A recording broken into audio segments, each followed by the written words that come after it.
Bas Fekodi International, bonjour et bon début à week-end. Week-end est là, mon Bas Fekodi Seigneur surtout.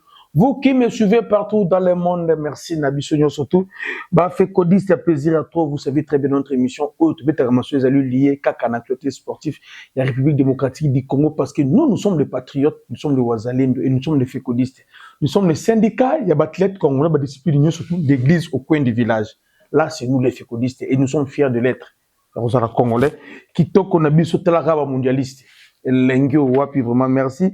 Nabatunion surtout, on va parler aujourd'hui de la candidature au niveau ya Fekofa, élection niveau ya Fekofa.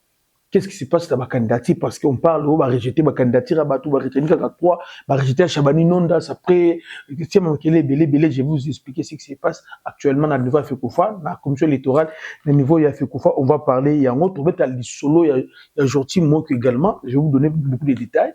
Là, on va parler également de la Lina Foot, et après Lina Foot, on va voir l'évolution des deux joueurs, Club Nabango, et surtout, on parlera aussi des joueurs, on doit travailler l'air dossier pour une équipe nationale. Vraiment, merci pour faire plaisir à notre ambassadeur Gilbert Neya Nabina, au Azalina niveau ya Côte d'Ivoire, ambassadeur à niveau ya Côte d'Ivoire, Gilbert Neya Nabina, tout sur Mbote sans oublier Nabosante. Aux États-Unis, je vois Chikuna Rodriguez, ya maman Nanou Chikuna, fils Jones, Mbote, le roi romain. Sylvestre Mou, il y a Azala, la personne mot papa Issa Jacksonville, la personne mot Junior Elumbu, bino Amani Mazingi, ouais Amani Mazingi na kobosa na yoti boza ebeli bolinga Fekodi, vraiment boza papier, on va parler aujourd'hui Masolo ya liboso, on commence sans plus tarder na élection niveau Fekodi. Tout la muki na tongo communiquer Tamboli, on va rejeter candidature de Chabani Nonda. C'est pas ça. La FECOFA organise des élections, mais il y a une commission indépendante qui gère l'élection. La commission a déposé la candidature de Monaki. Il y avait 7 candidats pour un poste de président. Il y avait FECOFA, il y avait Bosco Mouéou, Véromo Sengo, Jean-Dédié Massamba, Aziz Makoukoula, Chabani Nonda, Max Mayaka, Kevin Issa, Bobo Ungenda, Max Mayaka, Bazalaki wana comment s'appelle Jean-Claude Moukanya, Bazalaki wana. Après qu'on ça ba lecture, qu'on analyser ba dossier na bango et s'avérait que ces candidats ba dossier na bango ezali bien mais ils incomplet. C'est ce qu'il faut dire. Les mots attribués. Ba dossier na bango après analyse incomplet. Yango pour laquelle commission électorale il a fait quoi décider la candidature de bango ezali recevable mais ticket bango temps va fournir document oyo ezozanga na dossier na bango rejeter dossier mon côté. Ça c'est vraie information non wana retenir tous les 9 candidats candidature rejeter à ta candidature mon côté. La candidature, ils ont un problème administratif, ça veut dire renir les documents sous-soutés, tikeli bango 6 jours ouvrables. Donc 5 à 6 jours ouvrables, il y a des documents. Voici les gens qui ont rempli le critère. Le dossier est complet. Tozali na Véro Mosengo. Il y a Bosco Mouéou, il y a l'ancien dirigeant, il y a Linafoot. Tozali na Jean-Dédié Massamba, Moko Asalape na clan. Au mari, côté Kuna, les 3. Les dossiers, ils n'ont pas de problème. Ils ont le dossier à Kevin Issa, le jeune Kevin Issa. Il y a Patou Mangenda, Jean-Claude Moukanya, Max Mayaka, Chabani Nonda, na Aziz Makoukoula. Ticket bango, 5 à 6 jours, va compléter biloko bazangi. Biloko nini, ezangi bango. La plupart des dossiers, ils pembeni. Rejeter mais non pembeni bazangi eloko liboso zali lettre de motivation komina maboko au signer lettre de motivation ezatila ba dossier mususu ezali CV sportif parcours no etanke papa okoko uta kaka beauté maman ozo Fekofa parcours na yo CV sportif na yo qu'est-ce que tu as fait comme sportif ici j'aimerais aussi na côté la profondeur. Il y a vraiment nini, il faut que sur la présence commission électorale, mais il CV sportif. Quand on a football, tout le monde domaine sur le sport. Parce que vieux match de football azala raté azala na basket. Et la loi électorale oyo et les règlements au lolo, c'est-à-dire la loi ya Fekofa oyo lelo ezali oyo match passer la kipiti. Et ça n'a pas mandement ebele. Attestation des lieux de résidence na la RDC attribué à l'autorité à l'État. Na loba on a des missions awa. Il y a des documents et nous comprenons ma dossier bateau. Certificat de nationalité, na attestation de résidence. Il n'y a pas autorité à l'État. Et on a lettre attestation, oui, aptitude, attestation d'aptitude physique. C'est pas ça dans l'étamité. Na, il faut candidature na yo et la lettre ya mutumoko a fait que la fédération a soutenu candidature na yo. Moi ici je suis pas d'accord avec ça. Tous en a Connor. Casting ya Connor et Salama, nous c'est la casting ya Connor, comment on appelle ça? Connor c'est monsieur Véron Moussengo. Mais lorsque vous demandez une lettre soutenue signée par un ou deux membres de la FECOFA, selon l'article 11, les gens de Connor dépendent de Véron Moussengo, qu'on se dise la vérité. Oui, ils dépendent de la FIFA, mais même dans ça, la casting pour Bazo Bango, c'est M. Véron Moussengo. Est-ce que, à signaler votre union sur toi, banane, et au moment où je vous parle, FECOFA peut que nous m'tazate car pas maman Nelly Lili pour moko. So nani a soutenir ba candidature ba candidat. Ça va créer des problèmes. Point O. On va voir ce que ça va donner kuna yangwana on a dit beaucoup de candidats tombent qui postuler ba soit qui m'a tenté autant ba règlement de l'intérieur puis le électoral. Et belé. Raison pour laquelle tout le monde est là. Mais comme ça, l'électorat, pour éviter des problèmes, va retenir la candidature mieux surtout. Mais bon, on va ça. Tout le monde n'a pas mouture. Chaque équipe nous a composé, chaque équipe nous a composé. Bon Dieu, dans la vie, nous avons besoin. Ce que nous pouvons dire, c'est bonne chance. Nous avons l'électeur mieux surtout. Pas que vous bac ça va dossier, ou Zanki. Bonne chance. Côté élection, il y a Ligue nationale de football à Bagène. Il y a des images qui circulent où on a surpris le président sortant, Zéphika Nina, à qui côté là, l'électeur, parce qu'ils allaient loger. Et le camp loi, ils ont crié déjà la tricherie. Comment tu as une élection, le président sortant, aucun occupe pas l'électeur le sous. J'ai dit dans le bureau loi. Sur la façon dont même la Macambango, parce qu'on étouffé déjà loi. Loi a déjà étouffé. Bon, attendez. Salut, côté Kuna, merci vraiment, Bana Fikodi, et c'est la présidente Kadhafi Mawete, maman Maïsungu, Batutu, Odinga Fikodi, tout beau sani binoté, vraiment, plaisir à Kito. Bana Fikodi, tu veux mettre le lot solo, il y a Jorti Mokyo. Jorti Mokyo, on a Ibaka comme joueur. Congolais, na Belgique, une équipe d'âge. Dans le mois d'octobre, moi, na mboka moko, abinga kangai, débat, abinga kangai, tout le monde solo la naï, ma kamutali léopard. Moi, na mboka na au statut na été. Tourné ko solo la mais yebi sakinga kino, bazana, abina, j'ai mon frère abé trabale. Batangela ngape kombote. Tant on a ke Maroc. So tali match to betaka na Sénégal. Parmi battu l'intervieweur ni banda match, tant bodo bi na stade. Après ça la match ni l'intervieweur a payé. So tali match to betaka suka. Tant bodo zo yemba, abelela nga fiko dikutu ayeka yambinga intervieweur a payé. Aloba na ngai pe elo côté. Avant ton nazongi Congo, te bon bazonga na tikala ki. Il y a qui toujours continue au solo là. Après il y a qui non fait que dit coupe d'Afrique et simbité photo bon ça la coupe du monde coupe de photo bon ça mais derrière tout le monde la coupe d'Afrique photo améliorer photo nous jouer à Sikaba ya bien fait que na petit frère na beta balé na petit frère na ya famille alors ben na ngate qui non il y a libota bien petit frère na famille a beta balé mais a beta déjà na Belgique na ko beta pe pour na Congo oh il y a sur la oui Parce que tout à match, il y a RDC, Sénégal, RDC, Nigeria. À tout on a eu. Donc RDC a gagné le penalty à Sepelaka. Tu sais, musique à Congo, il n'y a pas Sepelaka. Et à partir de là, na staff ne ba master na ye, ba comment on va dire non, mais qui est na Congo? Qui est na Congo?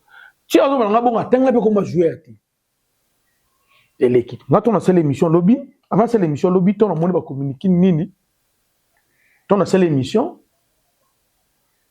Avant la salle d'émission, à Beningaï, Abinanga, obi ndeko na ebisa comme mon frère qui est né sur bête la balle. Tu sais qui?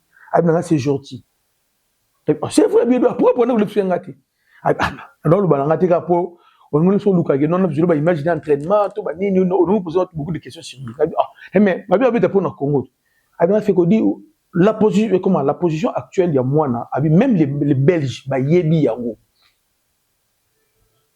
Atteint comme ba journaux belges ba yebi que moi na comme ko hésiter et reçoit décision finale l'équipe nationale Kenya. Mon comme ça. Il y a solo pour ça n'est ce que zalindeni. Abi moi na par rapport environnement na yemo comme moi comme ko pencher moi na comme ko pencher pour la RDC. Il y a solo alors si c'est comme ça. Il faut une RDC. Abi bon, tu veux tout ndema comme ça ko Kenya. Ngaba expliquer bien moi na biso na RDC dans le monde de mission. Tout ça la opération séduction. Il y a un nouveau joueur. Dès que mon autre chara ba joueur Yasika. Joueur non pour nous tout RDCT mais surtout tiens la fiche. Tout le monde le belé même mission à Congo. Papa ko sabi noter. Moi ba joueur na sonde ba yaka boto poto ba yaka. Na ba mboka ba beta ba starter. Que rokelma bo vraiment notamment dans journal télévisé ba tsanga commoner rien. Il y a que nous la presse congolaise tout beta monsieur ba joueur na biso. Ils ont moi comme il balé pesa moi rare. Exemple simple. Besoin en France. Journal à Souk et le Bella Lionel Passy. Publication nous en a datini. Ton journal à Souk en Espagne le Bella Bakam. Nous en a datini. Bisous tout le Bella Bango. Et ça là bango peut bien. Bango a kenu na mboka ba Hollande la bango. Bisous na fait connu tout ça la coopération séduction les nouveaux joueurs. Ton bêta machin ton petit profil notre petit statistique na yo. Mais non, nous comptons entraîner à solo na yoto, biso sur le makabu na yo. Tant qu'on côté là on se pélicio, séduction. Donc on a qui lobby, mais nous va faire connu to tini va faire connu seigneur surtout to sangana ki to kena ba page ya jorti monkyo ko envahir ba page naé. Et l'autre ça là qui bota là avant journal lobby, azena combien d'abonnés, avant journal le lobby azena combien d'abonnés. C'est ça. Mais malgré cela, faut ba problème naé zali encadrer le règlement il y a FIFA. Pourquoi? Aujourd'hui, mon cœur a bêté un match officiel dans le mois de mars 2005 en Belgique. Match Kakamoko. Et là, bloqué nous pour aller directement dans RDC. On ne peut pas mettre un match Moko. L'équipe première, match Moko. Il est bloqué à côté de la 88e minute. Or, règlement lobby, il faut mettre 3 matchs. Déterminé le match 21 ans. Il y a un match Moko. Donc, il est récupérable. La nationalité congolaise n'a pas un problème parce que Azali Mona n'a pas côté Kuna et qui posait vraiment problème pour Naï. Délai il y a 3 ans. À principe, ceux qui ont décidé à changer de nationalité sportive, j'entends moins que fois c'est là 3 ans pour la RDC. Donc, il faut en 2028, en mars 2028, de le petit, il faut ailleurs. Aujourd'hui, il a, si c'est 18 ans, dans 2 ans, on a 20 ans. Donc, on est pour la RDC. C'est que je vous parle, même la presse, au niveau, il y a beaucoup de bah, yebi ke mwana a changé nae. Bah, yebi na bango. Et c'est un dossier n'inté. Tout de maintenant dépend de la FIFA. Pour l'interprétation par rapport à l'âge, par rapport à la compétition. Ce qui vous montre des sabres, à ce moment-là, c'est que vous ouvertirez ça. Des sabres ne pouvaient que tirer la carte dans le téléphone. Mais ce que vous avez un contact physique, c'est que ouverture est allée. Par rapport à son âge et l'interprétation, il y a un règlement FIFA par rapport à son âge. Là, il faut bien avoir un Wilindangi. Papa Jeneli Mboula, parce que yé côté bamba et bah âge bah bloc bah nino yé mana consulter mingi a me expliquer biso. S'il dit oui aujourd'hui, c'est que nous tous nous savons, il faut tout dire là encore 2 ans parce qu'il est déjà coquille déjà, tout il encore 2 ans pour un Congo. Mais peut-être la jurisprudence par rapport à âge naïe, na compétition ni nous ak beteki. A beteki compétition ni par rapport à Wana. Donc, tout comme un paiement pour naïe. Mais ce qui est vrai, même les journaux belges, même la presse en Hollande, on a interviewé qui est à lobby, on a une décision définitive pour le choix et la nationalité qui me souligne en bêta. Alors, le Lokwana, pour les Belges, il est quitté. Certains Belges disent que, on a une pression pour jouer une équipe première. Et pourtant, nous tournons sur le naïe, Abi, exactement, on a pression, c'est juste un petit moko, entourage naïe. Entourage à petit. Entourage à petit, vraiment, bah, tout va conseiller à la RDC. Bonne chance aujourd'hui. On va voir ce que ça va donner. Vraiment, merci. Bana Fekodi, et ça, la plaisir, na batunion surtout. Oyo balingara Fekodi, et sika, bozali, côté Fekodi, faut boyeba. On va évoluer. Mais avant tout, on va évoluer dans le dossier. Nous sommes tous ma tête, ils allaient concernant les joueurs. Un bon mama, je moi vers Amaï, mettez-moi tout dans espace Parc Virunga, dans Paris, dans Sarcelles, au lieu avant qu'il ne concert à Fali, aucun dans Sarcelles, non, papa, maman Dina, na papa, na biso Gilles, qui non dans Sarcelles, espace Parc Virunga, qui est au Lia, au Méli, après qu'il concert à Fali, et que ça là qui toko, ambiance qui toko, côté qu'on a chez nous, dans espace Parc Virunga, Kolia, comme là qui toko, côté qu'on a. Tepe Mazembe, contre le club. Animal.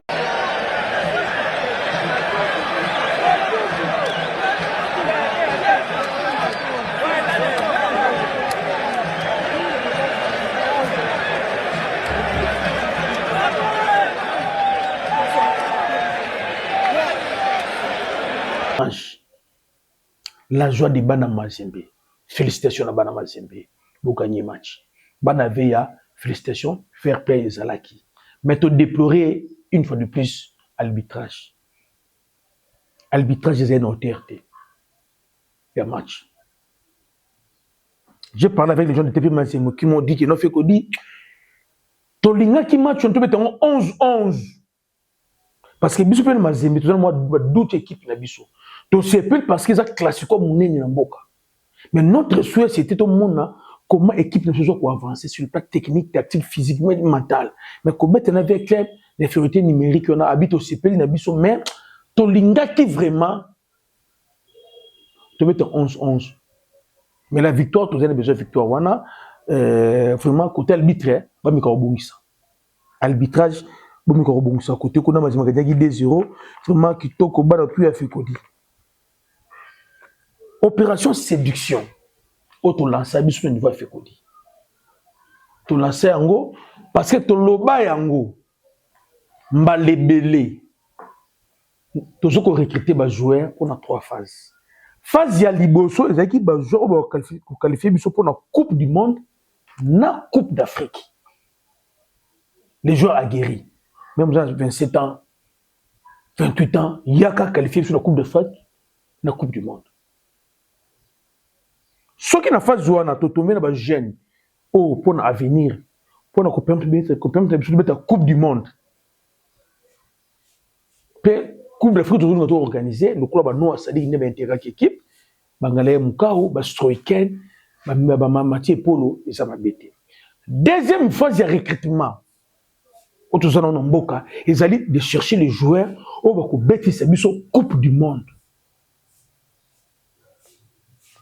Alors la deuxième phase de recrutement na biso les joueurs vont aller sur la Coupe du Monde la critère faisait la mususu.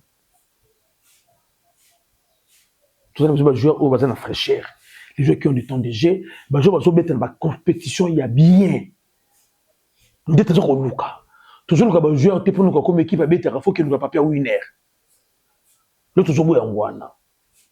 La deuxième phase, il y a recrutement, Coupe du Monde, c'est que nous appelons renfort. Et le renfort, il y a taille. C'est un renfort à Boboté. Critère faisant, ma casse.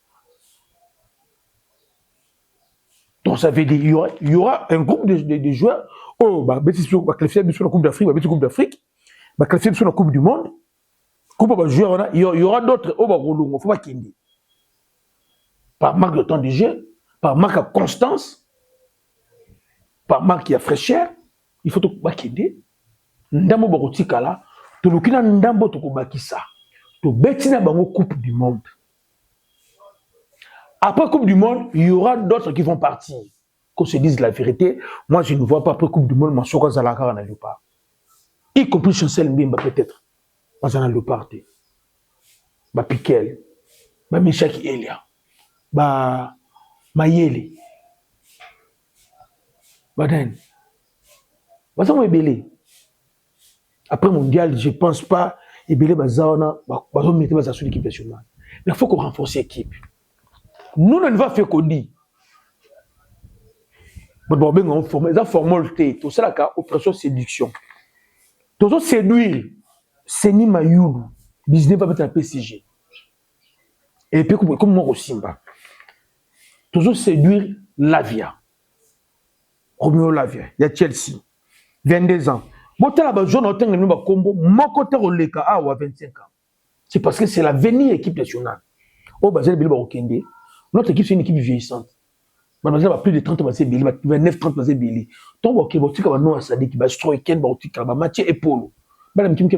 il faut renforcer tout rajeunir l'équipe. Il faut 5 ou 6 mbiaka moko boye.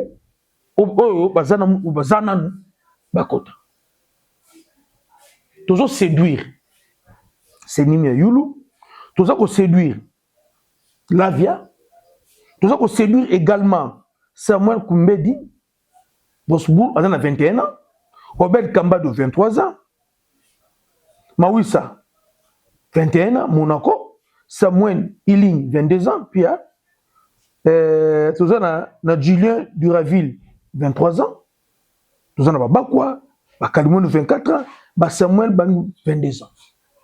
Sur hôtel, la liste de Jonathan, nous avons toujours séduit. Nous avons 25 ans.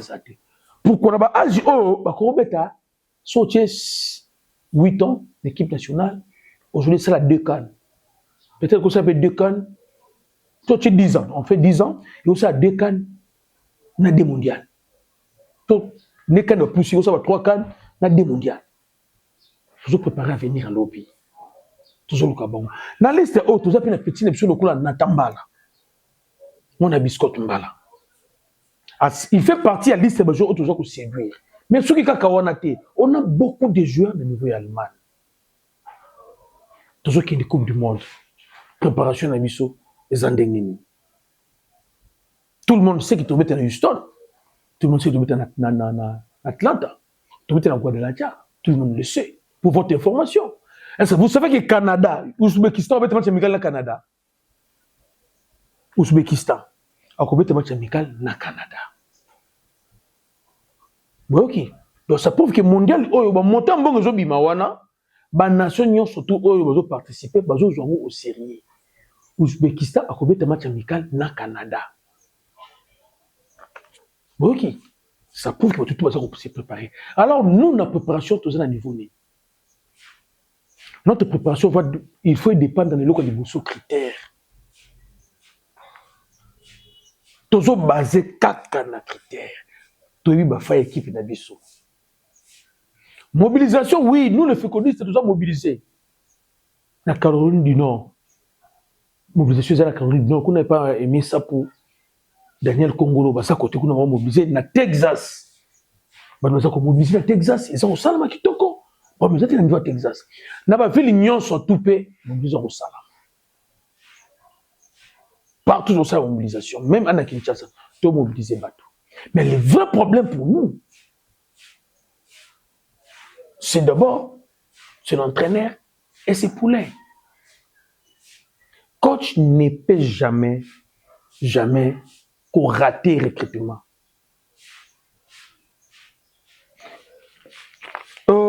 Tout qui est un championnat Moussoussou, il y a dimension Moussoussou. Tout le monde a même dans le club. Au bimi premier, en Bocano qui est la Coupe d'Afrique. Bah ça la rani, bah renforcer l'équipe. Niveau de celui qui est on a un sérieux problème. Moi je pense, bateau va quand coach moi qui ici. Moi qui envoûtement moi comme un coach qui non à travers quand moi groupe wana, bah on a souka.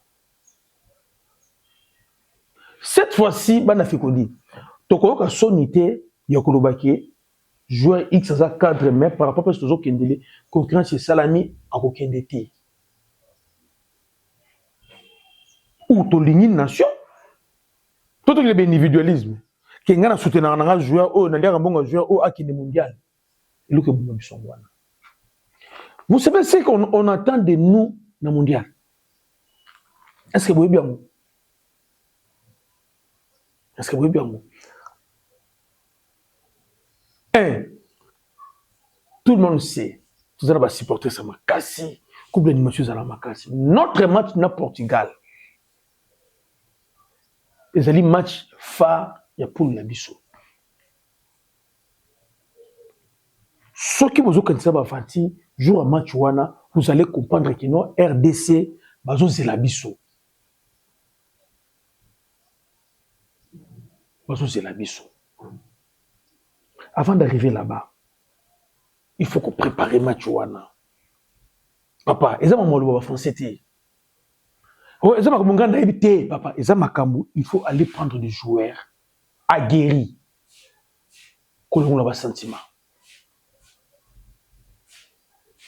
Est-ce que les joueurs aguerris, Bazali, Tobazate. Les joueurs aguerris, Bazali, Tobazate. Je vous dis Bazali. Discours le banabango, Ezali, to Ezalité. Discours le banabango, Ezali. C'est coach Asala Moussala Naye. Coach Asala Moussala Naye. On va voir ce que ça va donner. Il y a d'autres joueurs, s'il faut. D'autres joueurs, s'il faut. Bisson to qui est inde ma coach. To me ma coach ma pika to que tike kuna. To que ko tika bango kuna. To bona biso ba mbutu mbutu. To ma mota to na tetonaka. On a cité les joueurs nous surtout. Mais nous savons nana za capable ya kokende. Et nana za capable de kokende. Quand tu s'y prendre biso dans Jorti Mokyo. Quand tu s'y prendre biso, donc ça prouve que coach a travaillé à payer. Les gens qui pensent que le coach ne travaille pas, n'est-ce pas coach a ni. Ah c'est pourtant qu'il va tout sans club, n'a pas choc qui va une équipe nationale. Mais t'as la coach tu peux dans la liste n'était pas joueur qui nous bimisa. Vous comprenez? Nous devons être derrière coach, pour soutenir coach. Dossier billet, parce qu'il faut qu'on se le dise quand même la vérité. Dossier billet. Nous attendons qu'on fasse sa code. Il y a un billet. Toujours là. Après sa code, il y a un billet. Dossier maillot. Nous appelle les billets. Bana fait qu'on dit, nous sommes là pour maillot, nous sommes à piratité. Gai prix à maillot na fait qu'on fait yebani de batekaka. Ils ont un maillot il y a $20, tout ça maillot à $45, il y a $75, na il y a $105. Na tu on a là maillot à $45, on a là tu lui le pas où. Ils ont $45. Ngana kosomela mutu varu maillot ya piratité. Bato ba otine la ngambongo botu na bango na somela ba maillot na Decathlon il y a original. So ba soki no maillot za $15, somo bateka na ba victoire na $15. Ngai na kosomela mutu maillot ya piratité. Nous sommes clairs, nous sommes les fécodistes, nous sommes les syndicalistes. On a besoin de financer sur mon projet. Si vous avez besoin de maillot pirate, tu n'as pas pour nous. Si nous sommes un maillot original, tu n'as pas de nous sommes un maillot de l'équipe de Tindelio. C'est ce que moi je demande à Batongwana. C'est moi je demande à Batu Kakayangwana. Soit le Singabino et Zalité. Donc je pense que l'autre groupe Nabiso Nasuka vraiment plaisir à tout le monde surtout Bolandi. Il faut retenir les locaux Oyo, c'est très important. Jorti Mokyo, même la Belgique, bah yebike, moi na tendance disait sur Belgique était. Bah yebi yango. Oui, ça lui reste 2 ans pour comme éligible pour la RDC. Yesuka quand on va la RDC, a yebi qu'il faut souffrir au moins 2 ans. Ah j'en ai pas ça non. Alors comment on va 20 ans au Betanaï. tout souhaiter bonne chance. Opération séduire les nouveaux joueurs. Tout motiver. Tout salaka yango, pas petit moukao. Tant à Silika, le monde drapeau, la photo, il y a Léopard. Nous, les fécondistes, on a comme le moukao. On écrivait dans la para moukao. On écrivait dans l'entourage moukao. Bobi Samouana, Achana, Zama Mamboka, oui, Azana raison. Bayoka Nena coach, oui. Coach, je salé la montée. To tika moukao, te moukao, la loi, le paramètre. Bato, c'est impossible, c'est impossible. Joris Kayembe. A bête une équipe nationale à Belgique. Est-ce que vous avez bien? Oui, bien. C'est que nous devons faire bisso. On a fait qu'on dit, premièrement, tout soutenir un coach dans bisso. Deuxièmement, toute pression, alors que la bisso va jouer à guéri. A panza équipe ité, bon, on a bien. A panza équipe ité, alors que la bisso va jouer à guéri. A même la bisso va jouer à la Coupe du Monde. Parce que sur 8 ans, au match de la Ligue des Champions, niveau comme l'Otali, et comme vous comprenez, le joueur de bisso, tu peux avoir une idée. Parce que tu as aucun délai. Parce que tu as aucun délai. Côté Kuna. Côté Fekofa, Kuna va rejeter candidature à mon côté. Il y a 6 candidatures où il est complète. Il faut pas mettre au bac ça. Entre autres, il y a Chebali non nazisme. Sur le bloqué, tu m'as quel parce que candidature Aziz, il y a Chebali non Zaki, il y a Okokate. Ndé, bah, quand c'est qui va rejeter, on doit mon trouble. Les gens disaient que ça va marcher. Pas tout le monde va piner. Bah, on a fait que nous en avons. Nga no to voter te ba to voter ba za électeur oyo ba yebani ceux qui bolingi fuma non na ma président Fekofa il faut jouer élection bo luka ba électeur wana oke solo na bango nde ba yebelo fo ba sala ngai na yote d'accord luka sala wana côté kuna une fois de plus vraiment tout monde na sous émission na biso vous devez savoir opération séduction ba nouveau joueur tout ça ko sala Batumsu ba ozo ndenga mabe. Fiko dozo kosa batu ba fonction de kuta. To eza opération séduction nouveau joueur. So le moni joueur oyo aza akobeta pour na Congo. So to moni on va commencer ko ndobali solo na ye pour na ko séduire ye. Pas joueur bo lobaka na papa na moko bo vanda. Tombo tala na ba TV na bo mona ba tchaka bango. Ba publier comme une fois ba journaux.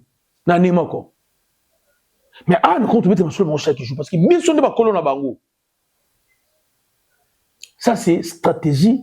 Il y a travail à faire. Tout le monde joue, moi, à Congolais, tu as une équipe nationale, tu as comme on peut les solos, tu as la vie, notre vie, non, ma balle, tout le monde l'a dit, pour qu'on séduire un jour, surtout tout yo oya.